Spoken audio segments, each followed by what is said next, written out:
জলপাইগুড়ি জেলার অন্তর্গত ডাবগ্রাম ফুলবাড়ি বিধানসভা এবার মুখোমুখি লড়াই মা এবং ছেলে।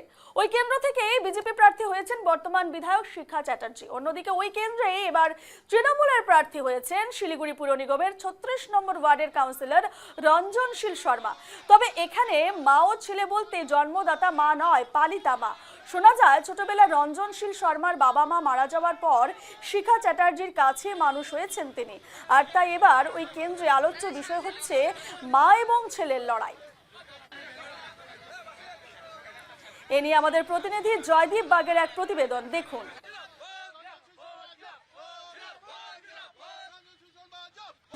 বিধানসভা কেন্দ্রের তৃণমূল প্রার্থী রঞ্জনশীল শর্মা এই মুহূর্তে কলকাতা থেকে নিজের বিধানসভা কেন্দ্রে ফিরেছেন। আমি কথা বলার চেষ্টা করব। দাদা, একদম কাউন্সিলর থেকে সরাসরি বিধায়কের দৌড়ে, কি বলবেন? সব মমতা ব্যানার্জির কৃপা, অভিষেক বন্দ্যোপাধ্যায়, মমতা বন্দ্যোপাধ্যায় কৃপা যে ওনারা আমাকে এত বড় একটা জায়গায় লড়াই করবার সুযোগ করে দিয়েছেন। আমি চেষ্টা করব যে ওনাদের এই ভরসাটাকে উপযুক্ত সম্মানের মধ্যে দিয়ে ফিরিয়ে দিতে। দাদা, কি বলবেন? আপনার প্রতিপক্ষ কিন্তু আপনারই মা বলে বিধায়ক শিখা চ্যাটার্জি। লড়াই কি কঠিন হবে? লড়াই আদর্শের সঙ্গে আদর্শের লড়াই হবে। একটা এই লড়াইটা এখানেই হবে। কাজে এই লড়াই আমরা জয়লাভ করবো এই কারণেই যে বাংলার মুখ্যমন্ত্রী মমতা বন্দ্যোপাধ্যায় যে কাজে উন্নয়ন শুরু করে দিয়েছে, উত্তর বাংলাকে নতুন করে সাজিয়েছেন। এবার সেখান থেকে আমরা বঞ্চিত হয়েছি লাস্ট 5টা বছর। কাজে 5 বছর বঞ্চিত হওয়ার মানুষ অপেক্ষায় আছে কবে কখন এখান থেকে ইনি চলে যাবেন এবং তৃণমূল কংগ্রেসের একজন বিধায়ক হিসাবে তৈরি হতে পারবেন। কি নিয়ে মানুষের কাছে কি নিয়ে যাচ্ছেন? মানুষ সবচেয়ে বড় ইস্যু হলো এখানে একটাই যে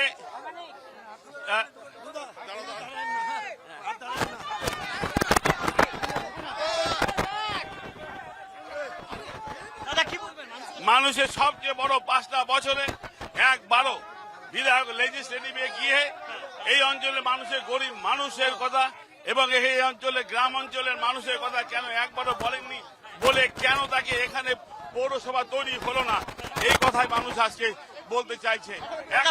উন্নয়ন মানে উন্নয়ন স্তব্ধ হয়ে গেছে। যিনি 5 বছর থাকেন তিনি উন্নয়নের উপরে কৈফিয়ত দিতে হয়। উনি কৈফিয়ত দিবেন যে আমরা কি উন্নয়ন করেছি, মানুষের কাছে চাইবেন, মানুষের দুয়ারে যাবেন, মানুষের কাছে কতদিন গেছে জবাব দিবেন, নিশ্চিত করবেন।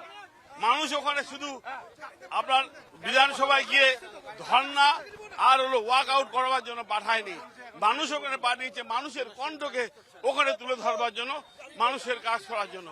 আর ডাবগ্রাম ফুলবাড়ির মানুষ উপলব্ধি করেছে 5টা বছর এই অঞ্চলের মানুষের সাথে একটা কথা নয়, শুধু ধর্ণা ওয়াক আউট এই হলো চলে যায়। আপনি ওই এলাকা থেকে আবার জয় যদি হন, সেক্ষেত্রে আবার কর্পোরেশন হবে? যে সব আপনি যেটা বারবার হয়ে আসছে প্রতিশ্রুতি ছিল কিন্তু বাস্তবে হয়নি। আপনি আমাকে বলছেন এটা অনেক দূর পৌঁছে গেছিল, কিন্তু দুর্ভাগ্যবশত 2021 সালে আমরা হেরে যাওয়ার পর এটা পুরোপুরি বন্ধ হয়েছে, স্তব্ধ হয়ে গেছে। হয়নি। ডাবগ্রাম ফুলবাড়িতে প্রচুর উন্নয়ন হয়েছে। আপনি ফায়ার ব্রিগেড থেকে রেজিস্টার অফিস থেকে বহু কিছু এসছে, কে বলছে হয়নি? 10 বছরে যা হচ্ছে, রাস্তাঘাটে যে ডেভেলপমেন্ট হয়েছে, ব্রিজে যে ডেভেলপমেন্ট হয়েছে, তা কোথাও হয়নি। কিন্তু এই অঞ্চলে মানুষ অপেক্ষায় আছে।